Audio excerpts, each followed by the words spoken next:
and welcome back to the Life-Changing Tuition English Workbook videos. We do proofreading sometimes, we go through the sort of general grammatical English principles, those lessons.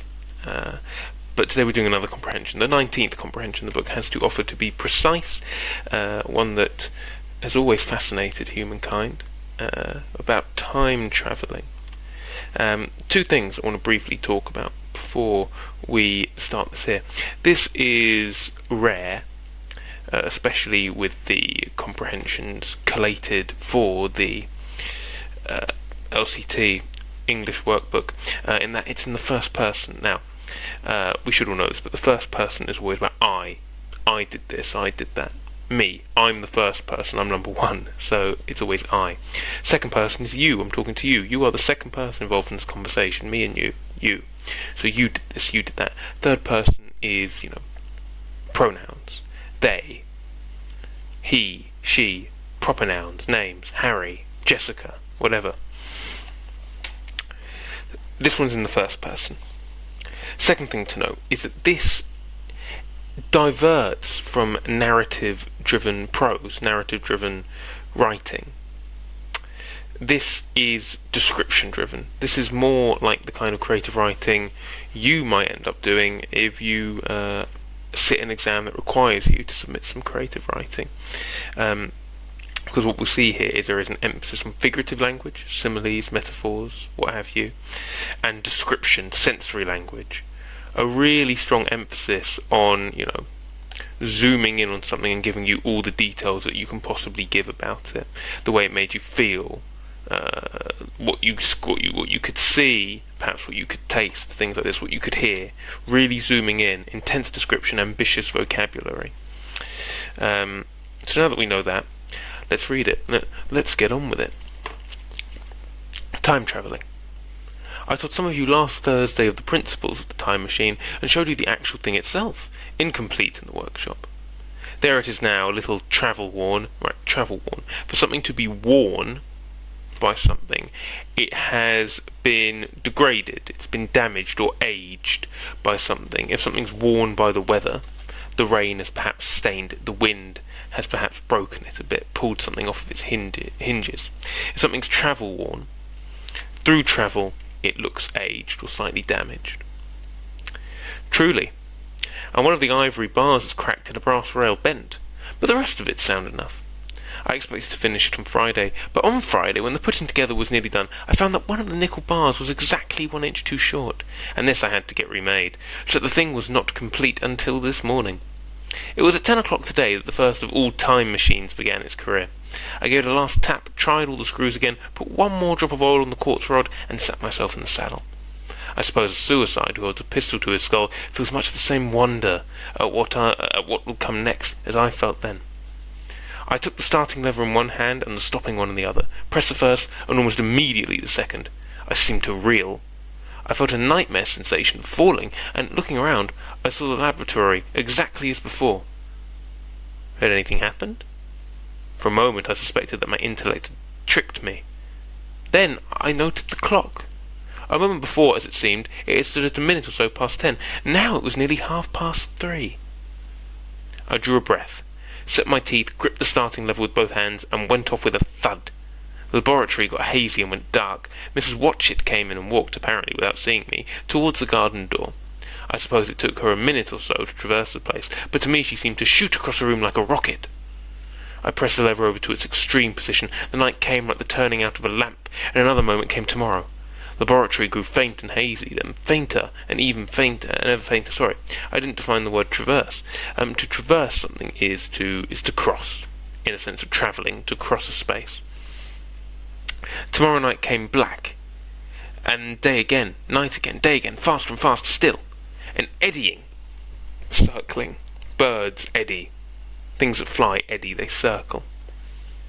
An eddying murmur filled my ears, and a strange, dumb confusedness descended on my mind. I'm afraid I cannot convey, I cannot represent, or explain, or show, I cannot show the peculiar sensations of time travelling. They are excessively unpleasant. There is a feeling exactly like that one has upon a switchback of a helpless headlong motion. Headlong is reckless, head first, reckless. I felt the same horrible anticipation too of an imminent, it's something that's rapidly approaching, something that's due to happen any second now, of an imminent smash. As I put on pace, night followed day like the flapping of a black wing. The dim suggestion of the laboratory seemed presently to fall away from me, and I saw the sun hopping swiftly across the sky, leaping at every minute, and every marking a day. I suppose the laboratory had been destroyed, and I had come into the open air.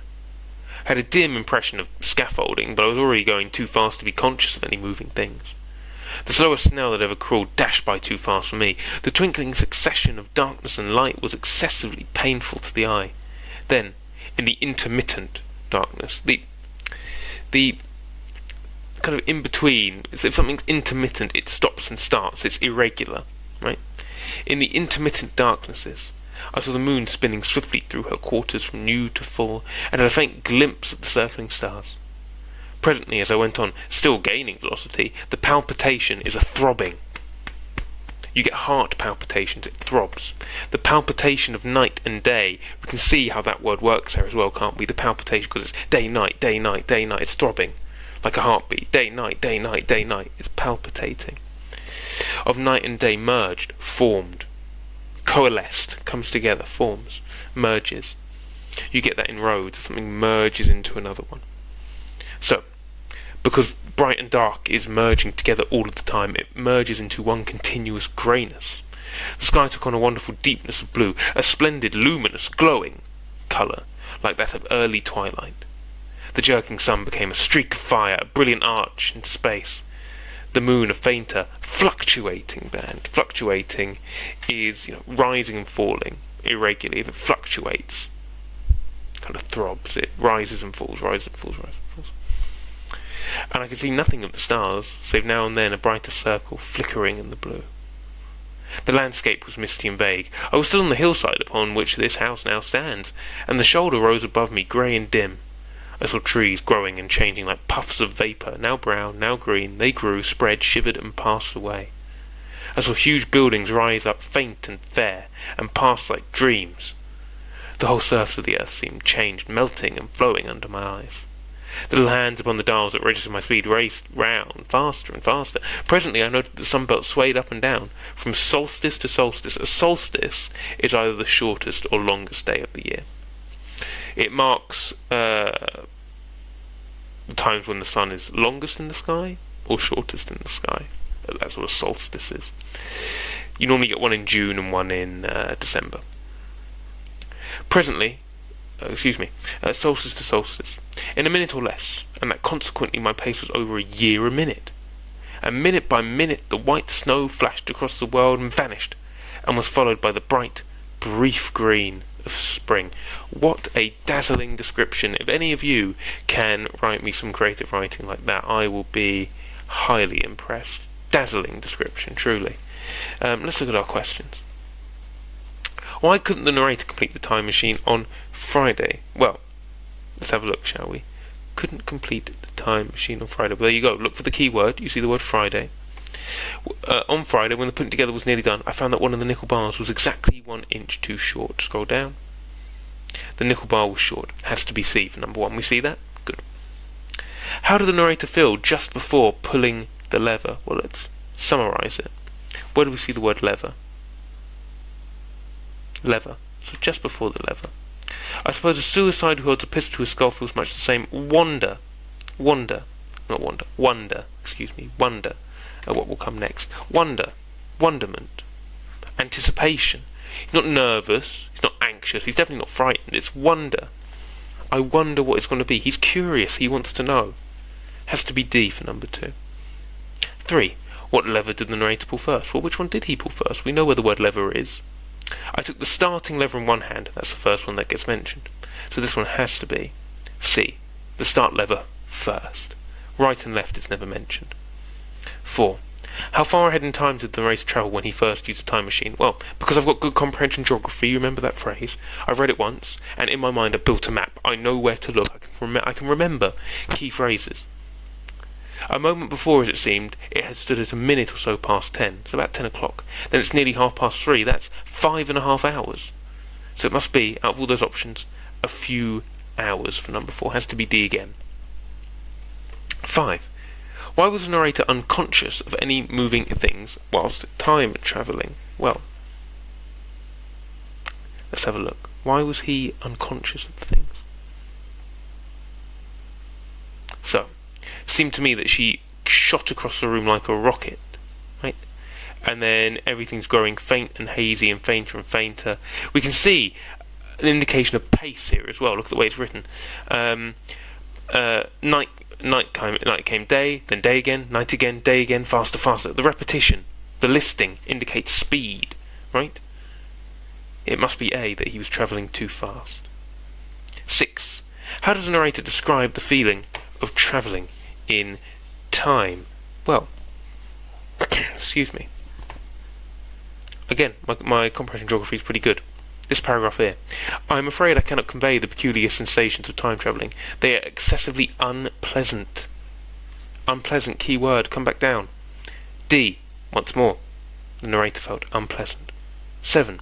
What did the time traveller observe about the celestial bodies? The celestial bodies, celestial is up there. Your sky, right? Your stars. What did the time traveller observe about celestial bodies during time travel? Well, what are our options? The sun turned into a fluctuating band. Well, where do we see the word fluctuating? I highlighted it. The moon is a fluctuating band, so it can't be that. We're using process of elimination here. The moon became a fainter, brilliant arch. Well, we know it didn't. It became a fluctuating band. There it says brilliant arch. The jerking sun became a streak of fire, a brilliant arch. The sun became a brilliant arch. Has to be C for 7. 8. What happened to the landscape as the narrator travelled through time? Let's have a look. Did the buildings change, like puffs of vapour? Where do we see puffs of vapour being mentioned? I saw trees growing and changing like puffs of vapour. Can't be the buildings then, it's talking about the trees.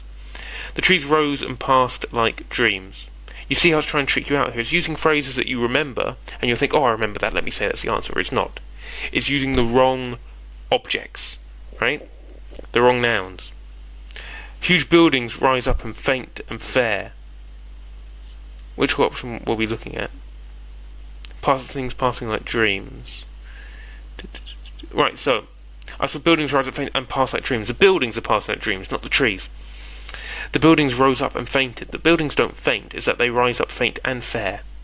They don't faint, they look faint, as in not very strong. Right? They pass like dreams. The only option we've got left here is D. The trees spread and shivered. Let's have a look.